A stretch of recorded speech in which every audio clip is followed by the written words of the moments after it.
Hi guys, kamusta kayo lahat? Ito ni Crypto Miner nga pala ulit.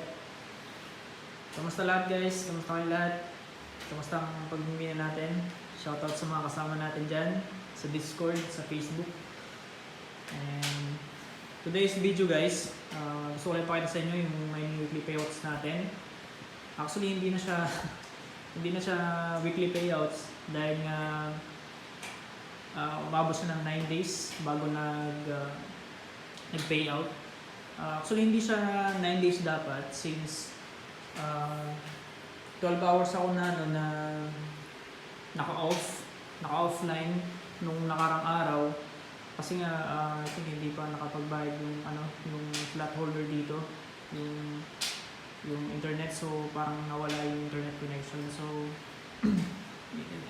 kaya down ako that time.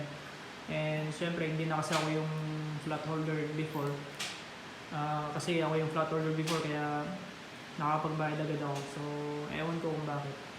And in this video guys, gusto ko napakita sa inyo, pero guys tignan nyo naman 3,000 na si Ethereum, so we'll see. Sana by next month 4,000 na siya, so so happy naman, para happy tayong lahat. And so titignan natin dito sa weekly payouts natin. And today's guys, May 6, and pumasok yung yung payouts ko nung 5, and still pa din 0.1 pa din yung yung rewards natin, Ethereum rewards. And kung titignan natin dito sa transaction sa Etherscan,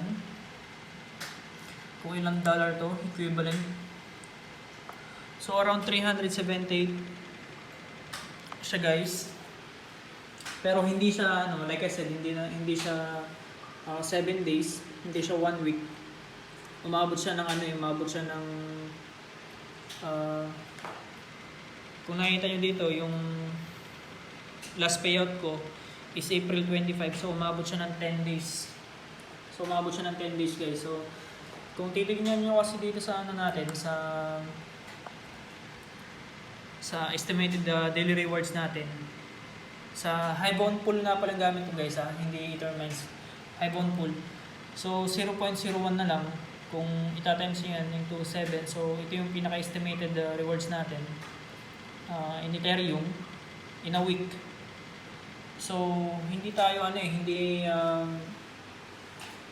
niya mamimit yung natin, yung threshold natin na 0.1 bago mag-payout.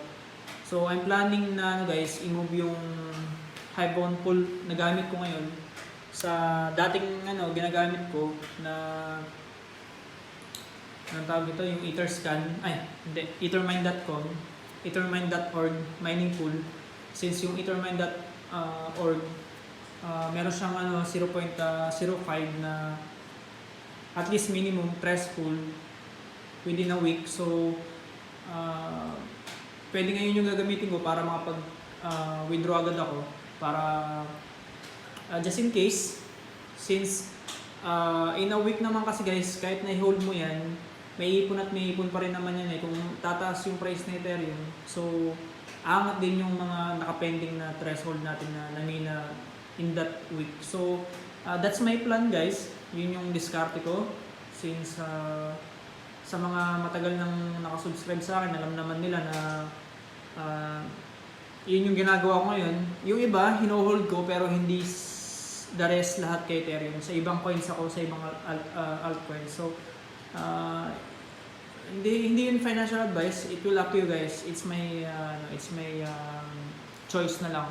Pero okay din naman with hold sa Ethereum, pero sa akin minimal lang yung yung naka-hold sa akin ngayon kay Ethereum, since alam ko naman na yun yung minimum natin ngayon. So tataas pa rin naman yan yun yung kagandahan nun as a miner versus sa trader.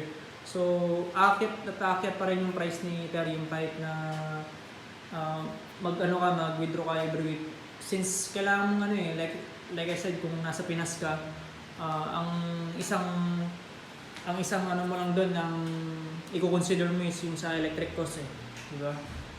Sa akin naman hindi ko naman kailangan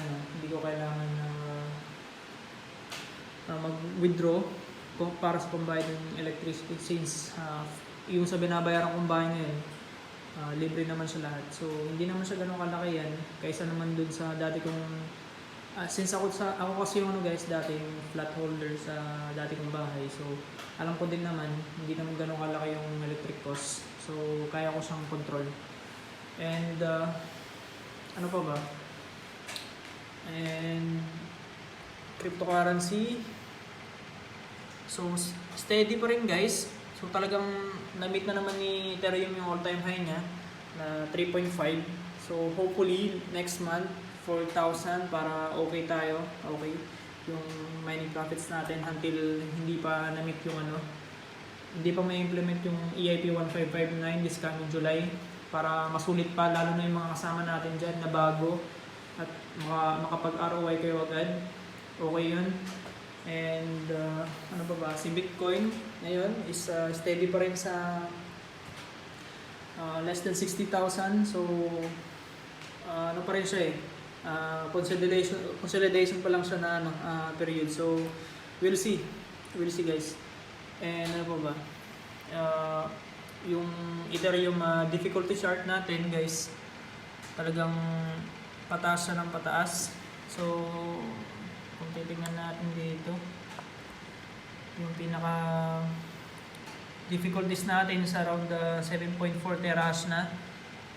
So ang taas na guys. So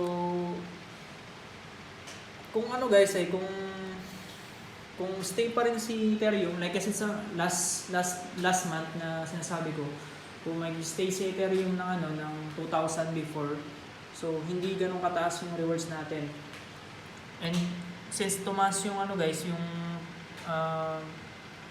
price ni Ethereum, so expect na natin na tataas din yung rewards natin in a short period. Pero kapag nalaman kasi ng mga ibang miners na mas mas profitable si Ethereum, syempre lilipat sila kay Ethereum. So ganoon lang naman as a miners. Actually wala lang tayo pakialam kung sino yung mas profitable, doon tayo. Pero since Ethereum mas profitable siya, so doon tayo. We'll see kung this coming EIP 1559 since yung iba dyan or yung mga hindi nakakalam dyan, this coming EIP 1559 mababawasan na yung blocks rewards natin. Kung yung block rewards natin is around 3 Ethereum per blocks or 3.5, sometimes nagiging 4,000, depende yan kung maraming gumagamit ng transaction kay Ethereum and mas marami tayong validate na transaction. So yun yung guys doon tayo nagkakaroon ng extra profit since ang total blocks kasi ni Ethereum na rewards is naka-fix lang siya na 2 Ethereum per blocks. Since meron tayong ibang transaction na ginagawa at mas marami tayong ginagawang transaction, merong fees na tinatawag. So sa ating mga napupunta yun ng mga miners. Kaya nga, kung nakikita nyo sa Ethermine, may nakalagay doon sa gilid na 3.5, 3.6 something. So yun yung 1.6 na yun sa 2 per Ethereum per blocks. Yun yung extra na transaction fees which yung napupunta sa ating mga miners. Kung nakikita nyo dito guys, sa mga sa mga nagtatanong, yung estimated natin dito, estimated lang to guys. Pwede siyang tumaas, pwede siyang bumaba. So nagpa-fluctuate siya. Kung i-restart natin to, i-reset natin, hindi siya stable guys. Hindi siya stable. So like ngayon, naging 39.86 USD na lang siya when it comes in USD. Pero in Ethereum rewards, same pa din, 0.01. Kung dito, 0.08. So before, nung hindi tumaas si Ethereum ng 3 point something, naging siya ang weekly payouts natin nasa 0.1. Saktong-sakto siya. Since dumami nga yung dumami yung miners. So expect na natin mas marami tayong maghati-hati sa pinaka blocks reward natin. And hindi mo yun maiwasan eh, lalo na ngayon bull run. So expect mo yan. So sa mga guys, sa mga nagpaplanong pumasok sa crypto mining, i-consider nyo rin to na hanggang kailan, and kung nag-expect kayo na ROI agad yung mababalik nyo yung gastos nyo. So dapat i-consider nyo rin this coming July na EIP 1559 na mababawasan nyo yung rewards natin. For example, kung ang rewards ko ngayon daily $40 per day. So pag na-implement na si EIP 1559, baka maging $15 or $20 na lang. So do it your research guys, para hindi kayo ganung mag-expect, bakit kayo nagtaka, bakit biglang lumiit. So ang kagandahan naman, tayong mga miners, pwede natin ilipat yung mga mining algorithm natin, depende kung ano yung pipiliin natin coins, kung sino yung profitable. Lalo na nga kung nasa Pinas ka, masyadong mataas yung electric cost, dapat ay i-consider mong mga scenario. And that's it guys. Sa mga baka nagtataka kayo, dati nakalagay dyan yung mining rig natin. So nilipat ko siya, since yung AC ko kasi guys ngayon tumutulo siya. So pansamantalang nilagyan ko muna siya ng mga bucket hanggang hindi pa dumarating yung yung naglinis ng AC. So pansamantala muna siya. So ayun nga pala guys, sa mga merong AC ngayon, naka-AC dyan, huwag niyong ilalagay yung mining rig niyo sa mismong ibaba. Mas okay sa banda rito. Pero what if kung hindi niyo napansin, umalis kayo sa bahay niyo, biglang tumulo, nagkaroon ng tubig. So be careful guys. Mas better na lang nailipat niyo like sa akin. So kahit lumabas ako, okay lang. Pero pag lumalabas kasi ako, pinapatay ko naman yung AC. So pag nandito lang ako, pag nakasindi siya. And that's it guys. At quick update lang.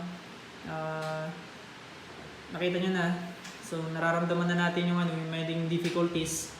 Ngayon 347 na ako megahash, and bago mag-payout almost 9 days na bago mag-payout. So paano pa kung by this next month, baka umakyat pa yung lalo, and baka 10 days, 12 days bago pa mag-payout. So let's see, i-update ko kayo guys kung ano yung magiging diskarte ko nyan. And that's it guys, that's it. Happy mining guys sa inyong lahat. Stay safe guys, and peace out.